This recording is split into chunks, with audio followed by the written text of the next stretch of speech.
Hey, what's going on, family? Hoping you guys are enjoying the show, but I just want to let you know that if you're looking to get into real estate, definitely consider qualifiedcircle.com.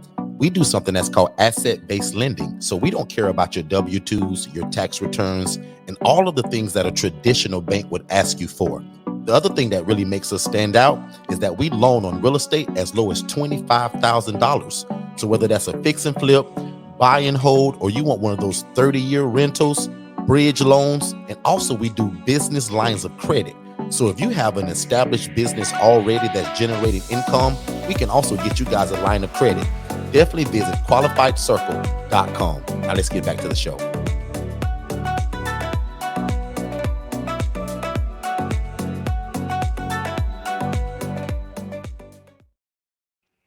Hey, what's going on, everybody? Welcome to the live podcast, Don't Wait to Be Great. And I'm your host, Mr. Derrick Forston. And today we have the pleasure of being here today with Mr. Jeremy Wenger, the tiny home plug himself. What's going on, Jay? Doing good. I think something's going on with my camera, man. I am just enjoying it. It's been a very busy week, but hey, the blessing is spelled W-O-R-K, right? So good stuff, man. Good stuff. Glad to have you, Jay. We've been saying this for a while, so glad to have you on, man, because a lot of people have a lot of questions about these tiny homes and things that they're seeing on your Instagram account and all over in Clubhouse and all that good stuff. So glad to finally have you here in the studio, man. So let's jump right into it, Jay. I want you to introduce yourself to people, tell them who you are, what you stand for, and what in the world is a tiny home, and what's your opinion on it. Man, I'm Jeremy Wenger. I'm the Tiny Home Plug, and it's been interesting to see where just with life in general, and I grew up in the trades, actually, and you guys, when it comes down to just being able to be a change. When it comes down to really just combining tiny homes and container homes and just different models and just different ways to be able to make a difference, it's been absolutely incredible. It really has been, and I mean, it's been where now it's like we're sitting back and we're looking at I'm just looking at how we're making a difference between affordable housing, all the way into also being able to create fast luxury builds with virtually hardly any holding costs and labor costs, which has been an issue for traditional builds, and also too for we're creating different things with opportunity zones and being able to really dig in and make sure that with just all the numbers all the way around are conducive. A tiny home, I mean, it can be made from a good chunk of things. Traditional build using containers, which are hurricane proof, which I primarily love. But being able to find different solutions and alternatives that work for people and that can really help them in the better part of what they want to be able to be built for the betterment of people and to help them grow. And it's interesting because at the end of the day, there's a lot of application to fast builds and be able to have it to where it can be the structural integrity is there. And when it comes down to being able to really grow, with that project, it's a lot of the stuff that stops it are the numbers on the investor side, right?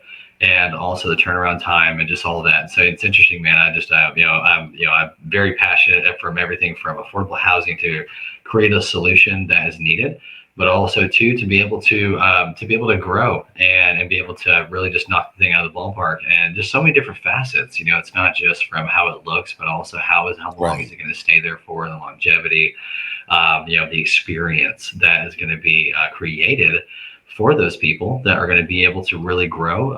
It's just for whatever season they're at. It could be from anyone who's on any kind of level of the AMI for affordable housing, any kind of demographic for the 30% or the 60% workforce housing for HUD vetted housing to be able to really grow and to make sure that everyone's got what they need. And it's interesting because there's a lot of things in real estate that are there's a lot of opportunity, and it gets interesting after a while because there's a lot of opportunity out there. It can get overwhelming. It really can. And when you talk about affordable housing, my ears go right up because our audience is used to us talking about housing the homeless, ILFs, and things of that nature. So how can one use a tiny home in the way that you do it to kind of even implement the ILF model or housing the homeless in general? Well, and that's what's so amazing is that, in business, it's like we have this old saying, business is business, right? Right. And in infrastructure, it's infrastructure. Like all it is with container homes, right? With shipping containers, 40-foot high cubes. We'll outfit them to make sure that they're studded out, they're reinforced, but also too being able to make sure that we've got like all the layout, exactly what's needed. And because the biggest thing is I went through and I left when I was 17, and I remember I'm in Alabama. And I remember when I went through a rehab facility in Mobile, Alabama. I live in Huntsville. I'm originally from Huntsville. Okay. And I went to rehab off of Newman Road, and that's where, gosh, man, I kid you not, I really. When I went through that facility, there was a lot of stuff even too. When I went back to go minister to people that were in that same rehab facility, but also in halfway houses and other places that were transitional living. And a lot of them were just bad. It was just so bad. And there was I dug into the psychology behind, trying to figure out why is there such a low success rate for people who go through a program of such, but also too looking at the flight plan, but Right. looking at the psychology of stuff. A lot of communal sharing really it brought people that memory of either being in the shelter or being in jail. And a lot of, and it's what happened was like looking at, containers and just the numbers and everything as far as like what can be done. But imagine if we had an individual domicile, right? With its own kitchen, its own bedroom, its own bathroom, its own lounge area, and everything. The numbers worked. And it's like, how could, and that was a dream that I had when I went through the rehab, because I remember getting into gang fights. I remember getting into that. I never joined a gang or anything, but that didn't stop them from trying to pull you into doing trying to test your limits, right? And they learned real quick what limits I got and then what not to cross them. And that's where a lot of that stuff that is very commonplace in a lot of different independent living facilities, where that's where it's like, man, with the containers, where if imagine because the whole goal is to have someone get their dignity back, right? Absolutely. And that's the thing with their dignity and their identity, and to be able to reinforce that. And it's like, how can we empower people instead of doing our best, right? Because everyone's done their best at this point with what we have and who we know and the resources, the material that we've got, right? And that's where when it comes down to with being able to create the infrastructure, it's gotta last a while, and being able to make sure that we're not just that you can get it done quickly, right? Because that's been the number one thing. Like, how fast can we get it done, but also because the speed is speed for the need, right? And that's where it's like, how can we have the best of both worlds, both on the number side, but also too for being able to infuse that into the psychology of those who are going through the program, to have a version of their own place at a smaller scale, to where with workforce housing it works great, but also too for transitional living especially. I mean, shoot, we've got projects right now where we're putting two studios in a 40-foot container with a shared bathroom, and that's the only thing that's shared. Nothing else is shared. And you can lock it from the other side, right? So that way no one can try and get in or whatever. Right. But the kicker is, the only thing that is shared is that bathroom. We turned 30 units into 50 doors on one project. And it's like, how can we create and do different layouts and be able to create things like like a trade center, right? Like, how can we have with a labor shortage and a bunch of stuff that's happening in every community around the nation right now, Right. With the whole entire great layoff, et cetera, not the great layoff, but the great firing or the great resignation, right?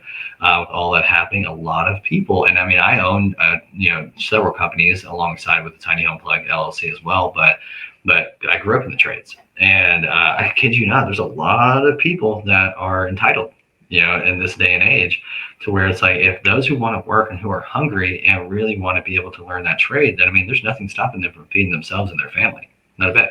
And it's like, if we can infuse different things and teach people in trade, whether it's with their hands or with a computer, anything that can be up their skill set, and infuse that into the whole entire thing, and be able to really make that at scale, ideally, without trying to jam a square peg into a round hole, Right, and exactly. yeah. So talk a little bit about too, Jay. You mentioned a term that I'm sure my audience is going to want to know more about, right? You mentioned workforce housing. Mhm. What's the difference between workforce housing and maybe housing someone in an ILF? Like, what's the difference between the two? Well, and that's the thing. Like for me, I mean, you're the expert here on this, and so like for me, we're working on like workforce housing. They're coming in with a. I mean, same thing with the ILF, depending on what that ILF is like who they're serving, right? Okay. And so workforce housing, from my understanding, and you can correct me wherever I'm wrong as far as the technical definition. Workforce housing, I mean, gosh, man, you're able to come in and transition into an actual home, and it's a much different demographic than an ILF is. It's people at a different season in their life, at a different Right. stage. Exactly. And that's where like transitional housing comes in, because you definitely with workforce housing, it's a little bit more comfortable, right? But it's not entirely comfortable, because you want to be able to help people transition into something, but also too with the workforce housing, that position, there's a flight plan, right? Okay. They got to be able to keep up with stuff, and the independent living facility, they're here based on a program, right? And they have that voucher, and so there's like in my mind an independent living facility and with workforce housing, I mean, in my mind, they're kind of lumped in the same family, Gotcha. the same, like they're like cousins, right? And with that independent living facility, I mean, gosh, you could serve however many people, but the infrastructure, I mean, it could be the same, really, truly, Got it. yeah. So how affordable is something like this, right? Versus me building a home from the ground up, from getting with you to build a tiny home community or a space or a studio or an apartment? Because I'm hearing that you have a few different options, right? Oh yeah, yeah, man. We're designing some single family homes, right? Up to 1,500, 2,000 square feet. But also, the biggest thing is like, even if we're doing whatever asset class play that we're doing, and whatever we're looking to execute, what's going to happen is with the holding cost and the labor cost are the top two that hold any kind of development back, no matter what, right? And what's interesting is these are modular. So these are modular containers that we're using to build this out. And so we're doing traditional stick builds in municipality areas that don't like the container look, or they just don't care for container infrastructure, which is totally fine. But being able where they are at, and where they're more open and welcome to that, we're going through working, like right now in South Carolina. Right now, we're looking at their square footage and being able to look at their minimum. There's some modular zoning in a lot of different areas, and so we'll do like, say, average like a shotgun style, right? And I wish my video wasn't acting up. Or can you see me? Yep. Oh, yeah. Okay, cool. I was making sure. I was like, I can't. Oh, on my side, it's not loading. I'm like, what in the world? But so yeah, no, you're good. But that's where it's like with so many things like this right here behind me. I'm telling you, weatherman, because I can't see myself. So, but like with the this whole unit behind me, this is all modular multifamily. Wow. And this is nothing, like this is nothing what it looks like as far as like the final draft. So I'm not sharing anything sacred or anything. But like what's wild is that we call them container plexes, right? Love And and that. and Love it. that's what's so crazy is that with, like, for instance, right here, so you'll see the one behind me, or here I'm Yep. inverted. So the one behind me is a double stack with a walkout balcony, and this is actually, so again, this is infrastructure is infrastructure, right? And so this one right here, I'm trying to do my best, So but this is Jay, where in the world did you get this idea from? Like, I got so many questions now. oh Like, where man, did you get this concept well, from? Like, so like for the past, so I grew up in the trades. I grew up in the tree industry, and my dad, he had a tree company for 20 years before he passed away. I've productized companies over the past decade. I've worked with a lot of people in real estate, okay. brokers, agents, different types of investors, from tax lien guys to opportunity zone guys. Like, I mean, REITs. I mean, this guy, folks who are in storage, fixer flippers, fix and flippers, wholesalers. I mean, I've worked with a lot of people, even like unclaimed funds. Like, so like the spectrum is crazy. But one of the biggest things that I learned with, in fact, from my dad growing up, was that, and also my mom, is that, start a recession proof business, because then you're never going to be without, work. Right. Right. I like that. And that's where, for me, anything inside and outside the home is recession proof in my mind, because everyone needs a roof, and also everyone, needs a place, lay their head on all levels. And that's where, for me, I'm, it kind of goes back to my story. Like, I got sick and tired of hearing about the constant problems. obviously there's problems. And I don't know about you, but I can't stand it when people just point and it's like, yeah, that's an issue.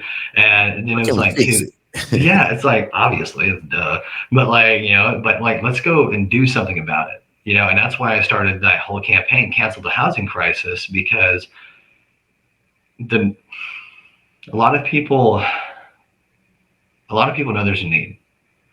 But this is a perfect example of obedience is better than sacrifice, because it was 2 years ago. It was pre-pandemic. It's when God really got my attention on the container side of it. And it's wild because when infusing everything into, because I speak contractor needs, I speak contractor speak, right? And I speak geek speak as well. And it's like, how can we have something that's going to last, that's going to stand the test of time? It's going to come within budget, because like one of these units, a single a shotgun style, which is like right here, I believe that. Yeah, the one that's got a roof is a little bit further down right here, and that's another shotgun style right here. And like this, the shotgun style is just a one unit, right? It's just one 40-foot high cube converted into a living space, which is, we have, like through my built in, we have the modular stamp, which makes it 10 times easier for engineering, because it's inspected on site, sealed on site, plugged in. And because we'll go through the site plans and everything with that project. But one of the shotgun style units average, just mid, average, mid range, or what, with amenities, 65,000 all the way in, out the door. And it's done. That one unit can be done in a week.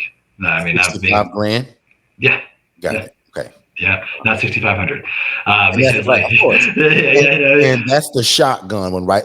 So it comes with the plumbing, the electricity, all of it studded out, AC, everything. Like if a breeze, the roof is not going to be leaking. Nope. Yeah, absolutely not. Yeah, no, and it's all built up to modular standards in the nation. So that way, it's built up to the standards of a traditional stick build. And so that way, once it's inspected, so do you build these in a factory, Jay? Yeah, it's built in a factory. We have 2 different locations in Decatur, Alabama, which is 45 minutes from here in Huntsville, and also Indiana. And so we're working on projects from California to Michigan to Florida, both Carolinas, in Minnesota. We're working with a lot of different things, and being able to create the solution to not create the solution, but just to be able to lay the railroad tracks. So that way, those investors who are passionate about affordable housing can have a solution that's not going to drag out the build time, right? Because you look at, that 30 units, man, and I kid you not, all the way in, probably, because we're going to do some of them studio and some of them 1 bedroom, right? And so probably $2 million all the way in, and for the 30 units, and 50 doors. Wow. And that's where you look at months compared to the 18 months to 2 years to get done. And because here's the thing, yes, traditional builds sometimes can be cheaper per square foot, but that's not what you need to be focused on. What you need to be focused on is the hold cost of how long it's going to take them to finish the foundation, and the labor cost, because they need to be able to show back up and finish the freaking job. And that right there, if anyone who's been through that, that'll make your hair go real gray real quick. In your case, it'd just be the goatee and eyebrows. But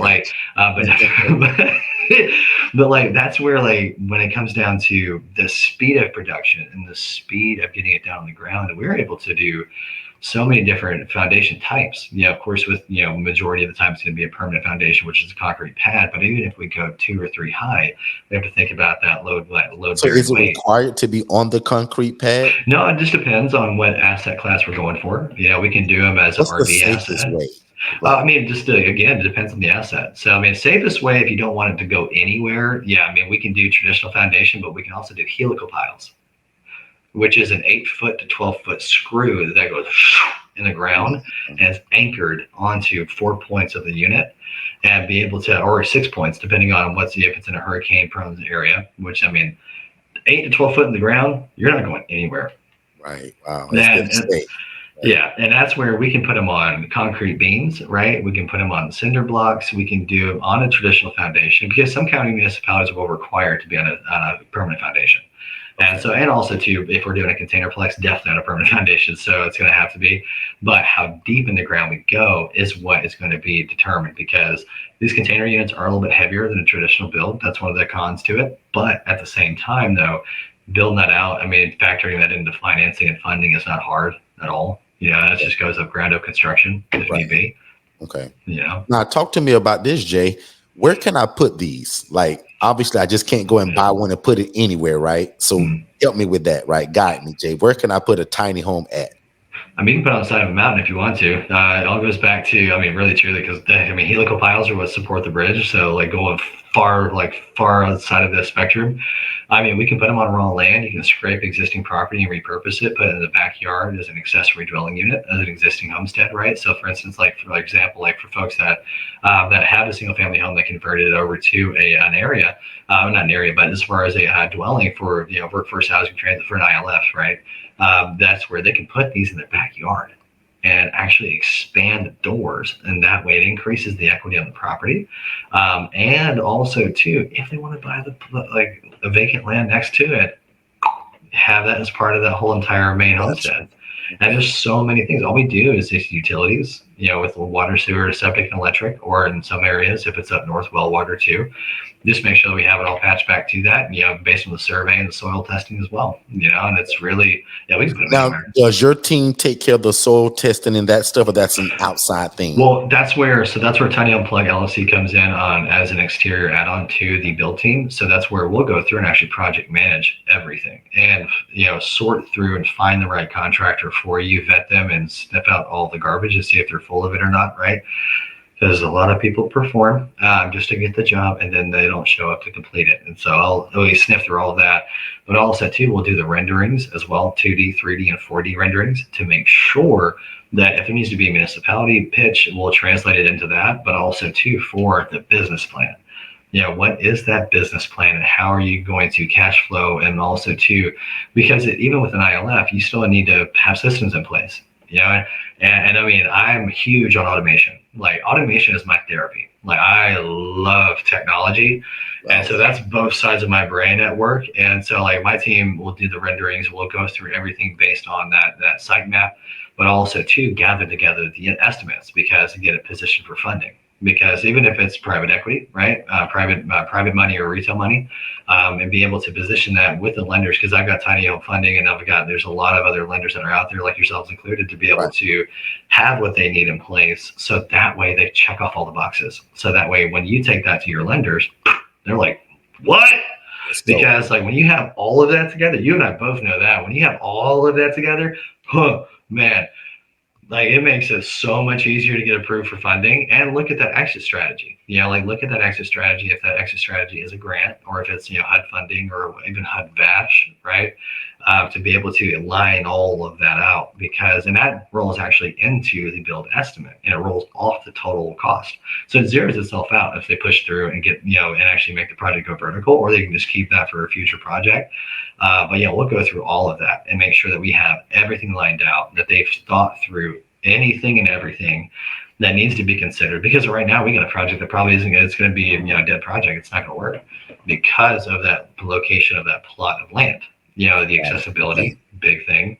The accessibility, future down the road. I've been in landscaping for over a decade, so I'm over here thinking about how can we create, economically friendly privacy, right?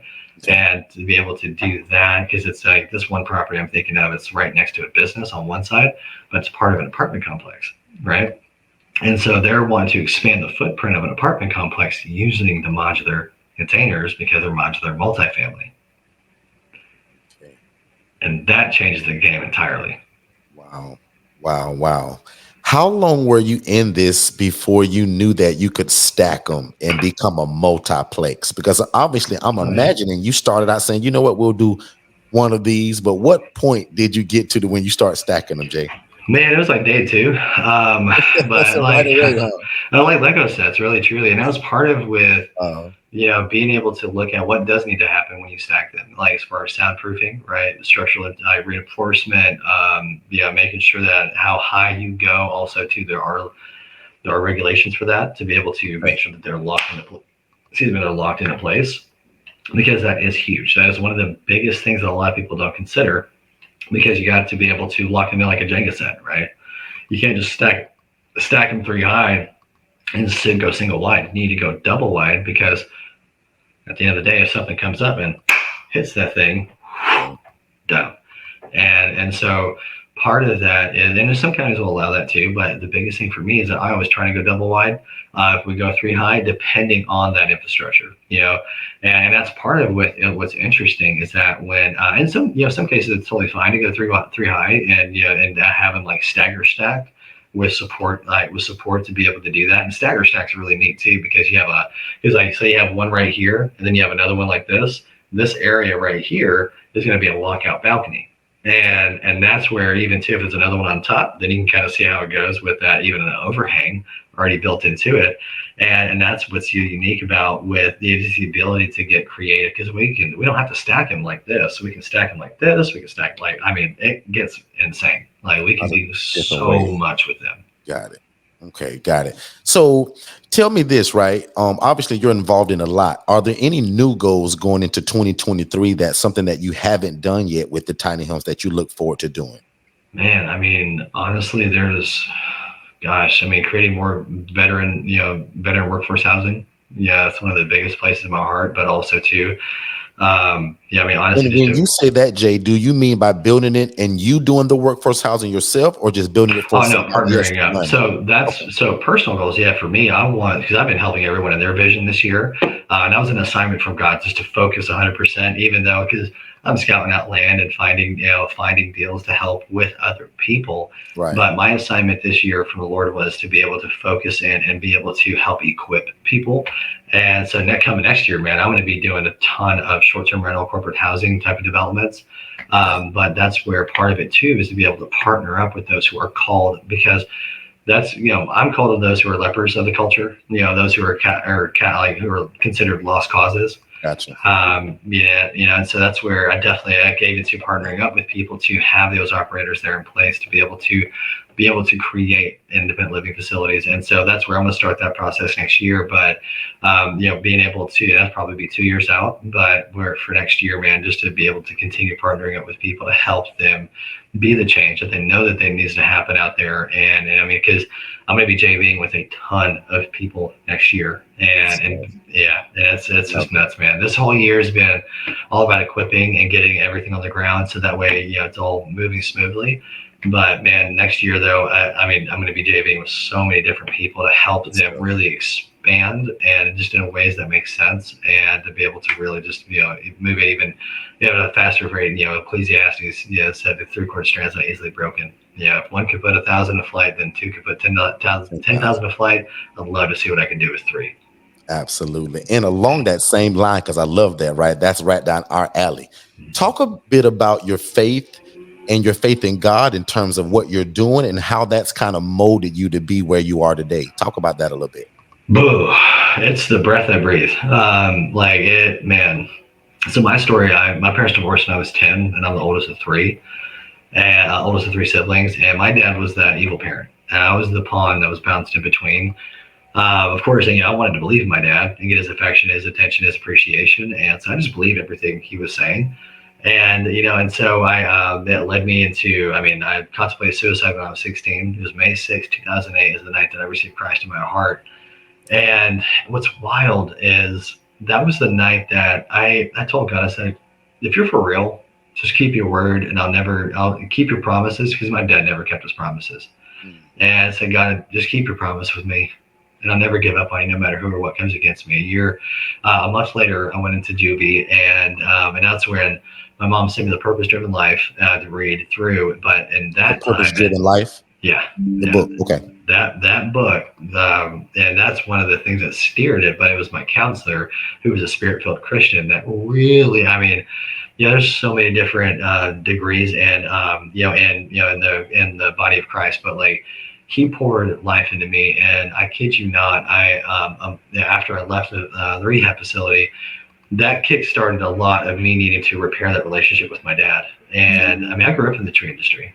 I grew up seeing all the good, bad, and the fugly, and I learned a lot from him, working with him for 6 years off and on, in and out of school and everything. But what's interesting is that was those 2 years. I didn't understand it, but I didn't understand why, but I knew that I needed to repair that relationship. Well, let's say this, that the more I understood that God forgave me, the more I was able to forgive myself. There you go. Right. Because that was where, the old saying, a lot of people think of it as like a chore, but it's an observation from Jesus. It said that love your neighbor as you love yourself. The definition's in the statement. As you love yourself, you're going to love your neighbor. And it's how we're hardwired as human beings. And it clicked. And I'm like, wait, so the more I love myself, the more I actually appreciate myself, my standards raised, I have boundaries in place to be able to really understand my joy in life instead of just being an attachment to something else or whatever the case is. Like being with my dad in that case, I was able to give that to my dad, and it was not easy to repair that relationship with my dad. I mean, my mom would come in and I'd be shouting over the phone because I'd be cussing my dad out. I'm born again saved, but also at the same time, my dad taught me how to cuss in cursive. And so a lot of that still came out, man. And my mom would walk in and she's like, "Are you okay?" I'm like, "It's just dad." "Oh, okay, cool. Shut the door." Like, cause I mean, it literally was because we would have loud conversations, but a lot of that was getting rooted out of me, Right. to be able to repair that relationship with him. And every time we would have an argument, I would call back, and because I would argue with the Holy Spirit all the time, like, started it. And my dad's supposed to be the parent, not me. Like, Right. that's what was all going through my head. But God said, "But I loved you first." And it broke me Mm. because in my mind, my dad didn't deserve it, but neither did I. Right. And he was murdered when I was 18. And I look back on every single conversation that I had, that it was like ripping my hair out. It was worth it because love's a decision. It's a verb. It's not a feeling. Right. There you go. And that's something that I remember after he passed. It was I gave the eulogy at his memorial service up in Iowa. We actually were on our way to our family vacation, and we got the phone call. But it was a week. It was Thursday prior that I went to go see him. I was on the way to church, and he had one arm due to an accident before I was born, due to a construction accident, and so he owned a tree company with one arm. The dude was stout, and you couldn't tell him he was wrong. And my dad was that guy who would apologize in sound effects. And he'd be like, whatever. And that was my dad. And so learn how to deal with people, learn how to work through a lot of that because he had such a sharp personality. Like a sword and a sledgehammer on one hand, one handle on the other. And I mean, he didn't know which was coming, and I had to learn how to navigate that. And what's interesting is that everyone remembered my dad for the bad. It was my chance to set the record straight for his legacy. Right. And those 2 years played such a part in that. And I remember, fast forward to now, or these past 10 years. Well, I mean, I'm 30 now, so it's been 12 years, but time flies by. But it's interesting because everything that's been building up from owning I've up on two different landscaping companies. One that the my past business partner was in my wife and I's wedding when we had 2 years ago, and been productizing companies for the past decade to help them streamline and make more time for their family. Because my dad worked, and he worked nonstop. And what I meant by him not keeping his promises is because he thought money could fix his presence. Mm. And that's one of the biggest things for me is that same passion of because over the past decade I've been working with people and just in business ventures and stuff. If they lose a loved one, to help them keep their head in the game because we needed to keep moving, but in a way to help them heal. And that's where now, I mean, that just sharing my story and all the lessons I learned along the way. That kicked that off, and just to be able to share. But then when it came into the tiny home side of stuff with the container homes, that same mission, that same fire, that same passion Same tribe. Yeah. goes right into it. Because if we can have on all different angles, close that economic loop, right? Of like, how can we make the numbers work, obviously. But in making the numbers work, how can we make it sustainable, right? With systems and be able to maintain and also to have things where administratively that you can keep track of it all, right? And then it's like, with that being said too, the funding and the money is not going to be a problem, because you have your business plan in place, but also leverage with people who have experience, right? And it's like, how can we kill all of the excuses out of the gate right away? And dig through every single one of them, because my dad was a big excuse maker, And one thing I don't tolerate is excuses from people who are older than Excuses. me, Right. especially if they're older than me. Gotcha. And that's just, yeah, and regardless, it's not like it's saying like, I don't want to hear it. No, it's a matter of saying, okay, cool, got that out. Here's how we fix it. And here's how we can go through it. And everything with container homes isn't a Rubik's Cube.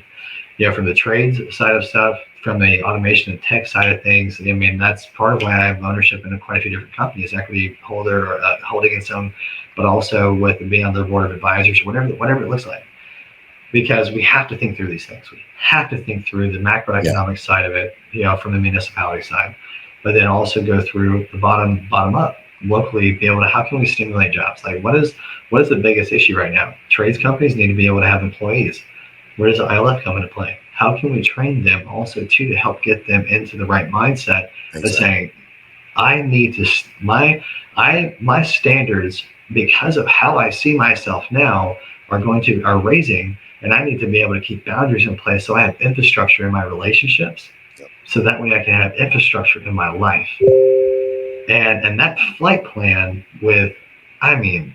that flight plan of being able to hammer out exactly, okay, cool, let's gamify sober living. Let's gamify how we can have people get their hope back. Like, how can we do that? And that's like thinking through and engineering all of that. Like, that's part of with like doing the renderings and all that kind of stuff. I dig into that. Like, I don't hold back. And it's like, with that, then you take that into everything. Because like for me, that's the same, that's the fire and the passion that pours right into it. And that's why I have zero quit. And love it. And I also love that part that you said about money can't fix presence. And you stated that your dad tried to do that through money. I like that. That's a t-shirt, but it's true, right? Money can't replace your presence. Right. Talk just a little bit more about that, if you will, even on the encouraging side, right? Talk a little bit about that, Jay. What does that mean to you by when you say money can't replace presence? I think about when I went back, because I was a missionary in South America for a year. And one of the biggest things that culturally different, like difference-wise, a lot of people work or live to work. Like, it's their identity. Right. My dad's root problem was that he identified, because after my parents divorced, my mom ran the books for my dad. And so when that happened, everything just kind of avalanched. And I mean, just when you're moving at a pace and you don't have someone else to step in as that role, kind of objectively speaking wise, you become overwhelmed. And my dad was not that kind of guy. He did not, and he was the guy out there turning wrenches and doing what he needed to. He was more of the technician and being the front end salesman. Right. And that's where, when it comes down to, he allowed that to get way too busy and allowed that, it just overpowered him. And at that point, he just felt helpless. He didn't tell me that, but I knew that that's exactly what happens. Because, I mean, anyways, fast forward, you learn stuff. But because the thing is, when there's always a root cause for that. There's always because that's a symptom. Someone not being present, either mentally, emotionally, there while they're in the room with you, is because they're thinking about other things, and they can control that. I'm ADHD, bro. Like, my wife will tell you that I am thinking about 50 different things at once, but I had to practice slowing down. Yeah, man. But ADHD is a superpower if you know how to channel and maintain it and keep like different safeguards in place. And one of the biggest things with my dad, was he was just always apologize. If there's no change, repentance means to turn away and do better, right? And so it's like, when it came down to him thinking, because he grew up that way, and there was other things too that happened, because my dad was adopted, but that has nothing to do with him being a father, and so there was things that he learned also too, thinking that throwing money at things, and he lived a lifestyle that he was embarrassed about because he knew that wasn't wholesome. Because there was guns, drugs, and prostitutes over the house every night when I stayed there, because I would listen to my dad's lies and get kicked out of my mom's house and go live with him. But bro, I was going through puberty at that time. When you've got an AK-47 armor-piercing rounds, and you've got prostitutes, drug dealers coming over the house with guys who have a bag full of guns just for you to buy, every other night, that's the stuff you see in the movies. Right. Period. And and I mean, shoot, on the front end, my dad was very flashy, and it's like, at the end of the day, the number one thing that is the most important, like, I mean, is to shut it down for your family. Yeah. Nothing, like, at the end of the day, money only buys so much, and money does not buy loyalty. And that was the illusion that my dad bought into. Yeah. All pun intended. He bought into the illusion that he could buy friends. And I watched how they talked about it behind his back growing up. I know what they told me. They thought I was going to be on their side, and they confided in me about how my dad was a dick. There's a jerk, you know, and so it was an absolute, you know, I mean, jerk, absolutely 100%. My middle name is Richard, so, but like, it really, like, when it comes down to, he was just a real jerk. He really was. He was rubbed a lot of people the wrong way, and he and I were like oil and water, and I had to learn how to handle people and to work with people and to really work around that personality, because he had a very porcupine personality, and I mean, it was not easy. And so learning to, I mean, I had to be prayed up. That's the key right there. I was waiting on that, right? That's the key. Like, you were praying. Bro, I kid you not. It was like, learn this all of a sudden, right? Oh, Lord. It was like drinking through a fire hose. I mean, I went to Bible school here in Huntsville, and that's when I mean, seriously, God, it was nothing but a God thing that I went through. And the friend who brought me to that Bible school, he and I are still connected to this day. And that story is a whole other conversation in itself. I mean, it is nothing but God, not how I got to that school. And so, like, I mean, seriously, being at one event at the right timing, talking to somebody, they invited me to a youth service event, and I met him, and he brought me to that church. I mean, it was nothing but God, like, period. And it was like, then the chances, like, what? You know, so that's when I learned to walk in love with my dad, according to 1 Corinthians 13. That's good stuff, man. That you kept the word in you through all of that stuff, Jay. I think that needs to be talked about too, because you keep bringing up like these moments where like God showed up, or that scripture that brought you through, man. That's good stuff, man. I love Isaiah 40:31 was the number one thing after I lost my dad with everything. And it said, you know, he said, mount up with the wings of eagles, you'll run and not be weary, you'll walk and not, or he said, wait on the Lord. That's the first part, primary. That's key. Wait on him. And what that means is worship. Yeah.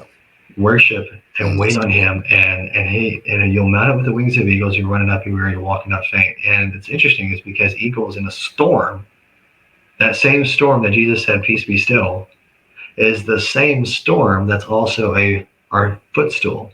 And because the eagle just uses that to coast on. Yeah, coasting. And chills, because faith is a rest. And that's where when the faith is a rest, like, you know where your confidence is at. Right. You know, you're trusting instead of toiling. And that's where, you know, doing what you enjoy. A lot of people think that if I do what I enjoy, I'm going to feel guilty about it. Oh, and I can let's break that down. You know, the word actually means to be inside of joy. En, the prefix, means to be inside of joy. Like, that's it. And it's ironic. Yep. And that's a kicker, because when we do what we enjoy, the joy of the Lord is our strength, right? And, you know, that's where it's like when the Holy Spirit moved in, when we accepted Christ, we became one. That's what Hebrews talks about. Exactly. You know, 4:12, you know, only the word can divide between our spirit and the Holy Spirit, right? And it's like we are joined as one. And it's like a lot of the desires that we have, a lot of times, is because of old history, but also too, there's new desires that we're like, I never knew. I thought I enjoyed that. Oh my gosh, like fun. Oh my gosh, it's actually godly. I was missing. And so, but getting back into what you enjoy and waiting on the Lord, but doing what you enjoy. A lot of times, you know, it's not sinful. A lot of times, like, it's what God sparks you to do. It's a lot of times it's neither here nor there. It's a lot of gray areas sometimes. You know, it's like a lot of folks try to get super legalistic with it, but it's like, if you don't do what you enjoy throughout the day and you have breaks, you're going to go crazy. And that's one of the things that my dad didn't do. He did not know how to enjoy himself. He did not know how to break things down. He did not have the right people in place that he trusted. He didn't have any systems in place, and that's why he wasn't present. That's why he thought money could fix it, because he just said, if I can just, you know, because that's how lowly he saw himself. He thought that was his only form of value, was money. Right. Wow. And he could use the money to replace his own presence with you guys and family. If we're not showing up and being present, that means that we don't value our own presence. And that's one of the biggest things is that money will never replace you being there. Right. Because when someone dies, the reason why we have that void is because their presence is gone. Presence is gone, right? It's missing. That breath, they give up the ghost. Their presence is gone, and nothing material can replace that, especially while we're here. That's good stuff, Jay. Yeah. Wow. So, Jay, let's do this, right? This is a fabulous conversation. Let's do this. I want to ask you about 3 questions, and I want some quick answers, right? So maybe a rapid fire round, right? So, Jay, what is the best advice you've ever received, whether that was business or personal? Slow down. Slow down and pray. Slow down and pray. Good stuff. Now, I know it. I said to be quick, but I want to dig a little deeper, right? No, yeah. Slow down and pray. What does the slow down part mean? Because everybody's going to get the pray part. What does the slow down part mean for you, Jay? If you think it's a good idea, or even if it's a bad idea, slow down, think through it, write it down, and really, don't go off don't react, but engage. And so there's a difference between reacting and responding, right? Like reacting is just out of the whatever, out of that current state of mind. Slow down, reset your brain, right? And reset your mind, get clarity, and then make that decision or make that next step. Because for me, I had to learn that the hard way. Man, slowing down and thinking through things and being okay with thinking through it. Okay. Because a lot of times we feel like, oh yeah, this seems right. And then later on, a month later, In other words, it's okay to stop, breathe, think, pray, like seek God, right? Like get the permission from the man upstairs and then move forward, right? Well, it's kind of all intertwined through it. It's kind of like, you mix in caramel syrup or whatever, or anything to ice cream, and you want to drizzle all over. But it's like prayer is like the food diet to the water, right? It's like it's in everything. So as you're slowing down, listen and don't be so busy to where you can't hear God's voice, because it's like that radio fine tuning. The faster things move, the faster and the easier the temptation is to get busy and think it's being productive. Right. Because the fruit will show. Love that. But also don't get weary in well doing. Love it. Jay, what is the worst advice you've ever received? Personal or business? I'm sorry. Don't think, just do. Don't think, just do. If it seems right, go ahead and do it. So that's the worst advice you've received. Man, that's because it's led to all the other problems. There's plenty of other advice. Do cocaine. That's a bad one. But it's like there's a whole bunch of. What the root thing for all of like what's led to all the other problems is getting at too fast of a pace and being too busy. And so it's like, hey, a lot of folks are like, hey, just go do it and figure it out, which is true, but counterbalanced with slowing down and thinking through. Good stuff. So probably one more question, and it's probably going to encompass the last 2, right? I want you to take this opportunity, Jay, to encourage anybody that may be listening, right?